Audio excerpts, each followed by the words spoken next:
बहुत ही प्रखर वक्ता, उनके बातों में, उनकी भाषण में, उनके संचालन में एक जोश दिखाई देता है। ऐसे हमारे बहुत ही ओजस्वी क्रांतिकारी सर्वजन सुखाय पार्टी के नेता और प्रभारी बुंदेलखंड भगवान सिंह जी, मंच पर बैठे हुए सभी हमारे पदाधिकारीगण, सभी बुजुर्ग, मंच पर बैठी हुई हमारे एकमात्र नारी शक्ति और कथावाचक किशोरी जी, भागवताचार्य, सामने बैठे हुए सभी बुजुर्ग, सभी माताएं बहनें, नौजवान साथियों, बच्चों, पत्रकार बंधु, सभी को मैं प्रणाम करता हूं, अभिनंदन करता हूं, वंदन करता हूं। मुझे बहुत अच्छा लग रहा है आज इस वीर भूमि बुंदेलखंड की भूमि पर इस रगेदा गांव में मुझे आने का मौका मिला है। ये सौभाग्य की बात है, ये बड़े गर्व की बात है। बड़े हमारे कहीं ना कहीं कोई हमारे सुकर्म रहे होंगे जो आपके दर्शन मिलने हुए हैं हमें आज इस पावन पर्व के अवसर पर। आज माता अहिल्याबाई होलकर जी का 300वां जन्मदिन है, जो कि भारत की नायिका के रूप में जानी जाती हैं। बघेल और पाल समाज में जन्मी माता अहिल्याबाई होलकर एक वीरांगना के रूप में हमारे बुंदेलखंड में पैदा हुई। उन्होंने हिंदू धर्म को आगे बढ़ाने में बहुत अपना बड़ा योगदान दिया, बहुत बड़ा योगदान दिया। दुनिया कहती है, बड़े बड़े राजनेता कहते हैं कि हम हिंदूवादी हैं, वो केवल बातें करते हैं, लेकिन असली बात है तो हमारे पाल समाज, बघेल समाज की उस माता के अंदर था, जिन्होंने हिंदू समाज को बहुत आगे बढ़ाया, मंदिरों की सेवा की, मंदिरों को निर्माण कराया, बहुत सारे मंदिरों का निर्माण कराया। ये उनकी बहुत बड़ी एक जन सेवा थी और जंजर के उद्धार के लिए उन्हें अपनी मुगलों से भी लड़ने में कोई कमी नहीं छोड़ी। ऐसी माता अहिल्याबाई होलकर जी का पूरा देश आज जन्मदिन मना रहा है, पूरा देश। बुंदेलखंड में भी मैं अभी जालौन से निकला, उरई आया तो मैंने जगह जगह उनके कार्यक्रम आयोजित होते हुए देखे। जैसे कि जिला प्रभारी जी बता रहे थे कि जाम लगा हुआ उरई में, आज इतने बड़े बड़े कार्यक्रम हो रहे हैं। ये हमारी नारी शक्ति का बहुत बड़ा प्रतीक है, बहुत बड़ा एक सौभाग्य की बात है, बहुत बड़ा एक हमें प्रमाण जो क्या दिखाई दे रहा है। नारी शक्ति को आगे बढ़ाना है, नारी शक्ति जागृत हो जाएगी, शक्तिवान हो जाएगी तो निश्चित मानिए हमारा समाज बहुत आगे चला जाएगा। नारी शक्ति की पूजा करनी है। यज्ञ नारी यंत्र पूजनते रमनते करते देवता की बात यदि हम करते हैं तो वहां भगवान भी आपका पूरा सहयोग करते हैं, ईश्वर भी, परमात्मा भी आपका पूरा सहयोग करेंगे जहां नारी शक्ति की पूजा होती है। क्योंकि हमारी पैदाइश भी, हमारे समाज की पैदाइश, पूरी दुनिया की पैदाइश, चाहे वो गरीब हो, अमीर हो, कमजोर हो, बलवान हो, सब कहीं न कहीं हम माँ के उदर से पैदा हुए, माँ का दूध पी करके बड़े हुए हैं। तो इस नारी शक्ति को मैं बहुत बहुत नमन करता हूँ, प्रणाम करता हूँ। बात करता हूँ राजनीति की, बात करता हूँ यहाँ के वीर भूमि की, बात करता हूँ बुंदेलखंड की, बात करता हूँ सर्वजन सुखाय पार्टी की। आज तुलना करिए, आज बात करिए तो शायद जितने भी दलों की बात करें, जितने भी पार्टियों की बात करें, सरकारों की बात करें, हमें सरकारों ने कुछ नहीं दिया, दलों ने कुछ नहीं। जितने राजनीतिक पार्टियां, जितने राजनीतिक नेता हैं, उन्होंने समाज को केवल गुमराह करने का काम किया, हमारे वोट देने का काम किया और वोट की ताकत से सरकारें बनाई, सीट पे पहुंचे और बड़ी बड़ी सीट और ओहदों पर पहुंच करके हमारी तरफ कहीं देखा भी नहीं। मैं आपसे पूछना चाहता हूं, रगेदा गांव में जो भी जहां का विधायक रहता है रही विधानसभा से, कितनी बार रगेदा के गांव की गलियों को देखा होगा? शायद आपके वोट लेकर के सभी जातियों ने मिलकर के, पूरे गांव ने मिलकर के वोट दिया होगा और एक व्यक्ति को वोट दिया होगा तभी वो विधायक बना होगा। ऐसा नहीं है कि उन्होंने सबको बांट दिया हो वोट तो कोई विधायक नहीं बन पाता। बराबर की टक्कर भी हो सकती थी, लेकिन कूट से, अपना बहुमत से उसको जिताया होगा तभी विधायक बन पाया होगा। वोट लेकर के, जीत करके दोबारा शायद इस गांव में उसने अपने पदार्पण नहीं किया होगा, पर इतना कष्ट नहीं किया होगा कि चलो रगेदा गांव की गलियों को भी देख लें। वहाँ टूटी फूटी गलियां पड़ी हुई हैं, नालियां भी अच्छी नहीं है, कुछ समस्याएं रगेदा गांव के लोगों की हैं, वो हम सुनने और जाकर के देख लें।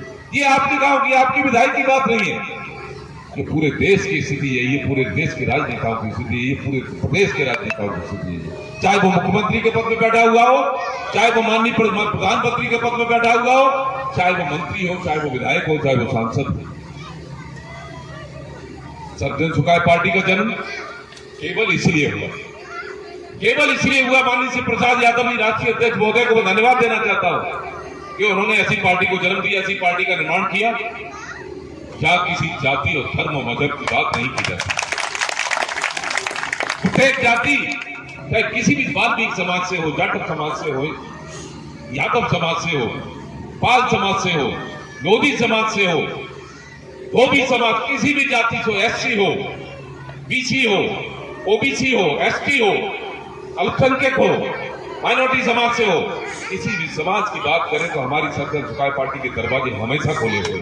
आप आइए, आपका स्वागत है। एक हमारे यहाँ प्रदेश में सरकार एक ऐसी पार्टी भी रही है जिसको मैं कहूंगा तो आप तुरंत समझ जाएंगे कि परिवारवादी पार्टी, जिसके परिवार में नेता पैदा होते हैं। पूरे प्रदेश में कोई नेता ही पैदा नहीं होता वहां। उस पार्टी का नाम पता होगा, जानते हैं आप? उस पार्टी का नाम समाजवादी पार्टी है। केवल सैफई परिवार माना जाता है, सैफई परिवार के अलावा कहीं नेता पैदा नहीं होता। वो कहीं विधायकी का चुनाव लड़ेगा, कहीं सांसद का चुनाव लड़ेगा तो सैफई परिवार से ही होगा। चाहे 18, 19 साल, 20 साल का हो जाता है तो उसी को पद से लड़ाएंगे, उसी को सांसद बनाएंगे, उसी को विधायक बनाएंगे, उसी को मंत्री बनाएंगे और उसी को मुख्यमंत्री बनाने की कोशिश करेंगे। ऐसी परिवारवादी पार्टियां अपने परिवार का तो भला कर सकती हैं, लेकिन आप समझे हमारा आपका भला करें, किसी कीमत में मत समझना, कभी गुमराह मत हो जाना। अब आपको समझने की जरूरत है, आपको जागने की जरूरत है। हम आपको जगाने ही आए हैं। सर्वजन सुखाय पार्टी आपको जगाने आई है, आपको उत्थान करने आई है, आपको उत्थित करने आई है। उठाओ, जागो और आ जाइए अपनी उस समाज की उस बातों में, अपनी असली लाइन पे, अपनी असली रास्ते पे, जिससे हमारे समाज का उत्थान होना है, हमारे समाज की प्रगति होगी, हमारे समाज का विकास होना। मैं भारतीय जनता पार्टी की बात करूं, अभी बहुत से हमारे वक्ताओं ने कहा भारतीय जनता पार्टी की सरकार है, दो जगह है। प्रदेश में सरकार भारतीय जनता पार्टी की है। मैं सही कह रहा हूं तो जरूर मुझे तालियों से मुझे कहीं ना कहीं मुझे उत्साहित करना। डबल इंजन की सरकार बोली जाती है।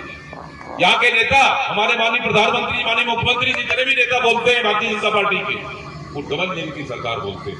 और डबल इंजन की सरकार जब होती है, डबल इंजन जहां लगा हो, जिस भी रेलगाड़ी में या किसी भी गाड़ी में, किसी भी हवाई जहाज में डबल इंजन लगा होता है तो उसकी ताकत दूनी होनी चाहिए ना।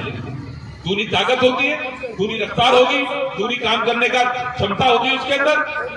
लेकिन दोनों सरकारें डबल इंजन की सरकार होते हुए भी इस देश और प्रदेश की बुरी हालत है। इतनी हालत शायद किसी सरकार में, मैंने इतनी उम्र हो गई, मेरी 62 साल की उम्र है, मैं कोई छोटा मोटा कोई बच्चा नहीं हूँ, मैंने दुनिया देख ली है। मैं सरकारी नौकरी छोड़ के आया हूँ, मैं तहसील में था, मैं नायब पर से छोड़ के आया हूँ। और आपकी पार्टी की नीतियों के अनुसार, आपकी पार्टियों की, सर्वजन सुखाय पार्टी की नीतियों उसूलों को देख करके, मैं इसके एजेंडे को देख करके इसमें शामिल हुआ। मुझे अभी 1 साल पूरी नहीं हुई है। 2 जुलाई को मैंने पार्टी ज्वाइन की थी और उसके बाद ये देखा, उससे पहले भी मैंने राजनीति देखी है, उससे पहले भी लोगों को देखा, सरकारें देखी है। सरकारों ने कुछ नहीं किया, आपका वोट लेकर के, आपको गुमराह करके, आपके कहीं ना कहीं आपको उत्पीड़ित किया है, आपको शोषित किया है। आपका, मैं कितना कहूं, क्या कहूं, ज्यादा ना कहते हुए इतना कह सकता हूं कि आपका कहीं ना कहीं बहुत बड़ा शोषण हुआ है पार्टियों, दलों के द्वारा, सरकारों के द्वारा। मैंने देखा है कि जब समाजवादी पार्टी की सरकार प्रदेश में थी तो यहाँ के नौजवानों की सूचियां जो पुलिस में भर्ती हुए, मैं अपने क्षेत्र की बात करता हूँ, इटावा, औरैया, मैनपुरी, इटावा, एटा, फरुखाबाद, कन्नौज, फिरोजाबाद, मैनपुरी, जितने भी यहाँ अलीगढ़ आसपास के जितने कासगंज जिले हैं, आसपास के जिलों से जितनी भर्तियां, नौजवानों भर्ती देखी, उनके शाम को उनके नाम थे सूची में। और सैफई परिवार के कुछ नेताओं ने, नाम नहीं लेना चाहूंगा, नाम लेने से मेरी जुबान भी खराब हो जाती है, ऐसे उनके अंदर कुचक्र रच के, उनके साथ दुर्व्यवहार करके, उनके साथ गुमराह और धोखा करके, गद्दारी करके उनकी सूचियां फाड़ती गई, सवेरे दूसरी सूची लगी, अपने परिवार की, अपने रिश्तेदारों की सूचियां लगाई, जिन्होंने अपने माता बहनों और जीजा फूफा से कह दिया था कि हम तो भर्ती हो गए, हमारी सूची में नाम है, शाम को और सुबह को सूची फट जाती है। ये क्या है? ये राजा महाराजा हो क्या करना चाहते हो? समाज को क्या देना चाहते हो? संख्या में हम सब लोग ज्यादा हैं, आप केवल थोड़े से लोग हमें गुमराह करके, झूठ बोल के, हमसे वोट लेके राजनीति इस तरह की गुमराह गद्दारी करोगे हमारे साथ? नहीं होने देंगे, बिल्कुल नहीं होने देंगे। पार्टी आ चुकी है, आपके पास विकल्प है बहुत बड़ा। आप भारतीय जनता पार्टी से यदि दुखी हैं, आप उससे त्रस्त हैं, आप उससे परेशान हैं, महंगाई से परेशान हैं, बेरोजगारी से परेशान हैं, सरकारी नौकरी नहीं मिल पा रही है, आपको सरकारी विभागों में इतनी नौकरियां करें, जगपथ खाली पड़े हुए हैं, सरकारें हमें नौकरी नहीं दे पा रही, हमारे नौजवान, पढ़े लिखे नौजवान प्राइवेट नौकरियां कर रहे हैं, रिक्शे चला रहे हैं, थ्री व्हीलर चला रहे हैं, 10-15 हजार रुपए नौकरी करके अपना गुजारा कर रहे हैं, परिवार चला रहे हैं। शर्म आनी चाहिए ऐसी सरकारों को, जिन पद खाली होते हुए भी वो सरकार हमारे नौजवान, पहले के योग्य, वेल क्वालिफाइड नौजवानों को नौकरियां नहीं दे पा रही। महंगाई चरम सीमा पर है। आपने पेट्रोल, डीजल और खाद और सभी के दाम देखे होंगे, चाहे सब्जी से लेके, अनाज से लेके, खाद्यान्न तक, जितने भी कपड़े से लेके कुछ भी चीज हो दुनिया में जो प्रयोग हम लोग करते हैं रोजमर्रा की चीजों में, महंगाई आसमान छू रही है।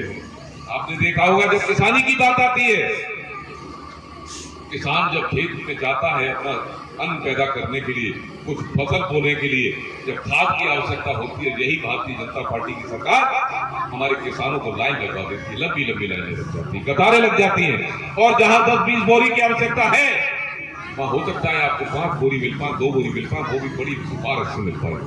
पूरा दिन खड़े हो जाता किसान को, जिसको अन्नदाता कहती है सरकार, और है भी अन्नदाता। पूरा दुनिया चलती है, पूरा समाज चलता है जिसके कहने, जिसकी मेहनत से खून पसीने की कमाई से जिसके पेट भरे जाते हैं पूरे समाज के, पूरे भारत के, पूरे प्रदेश के, उस किसान को लाइन में लगा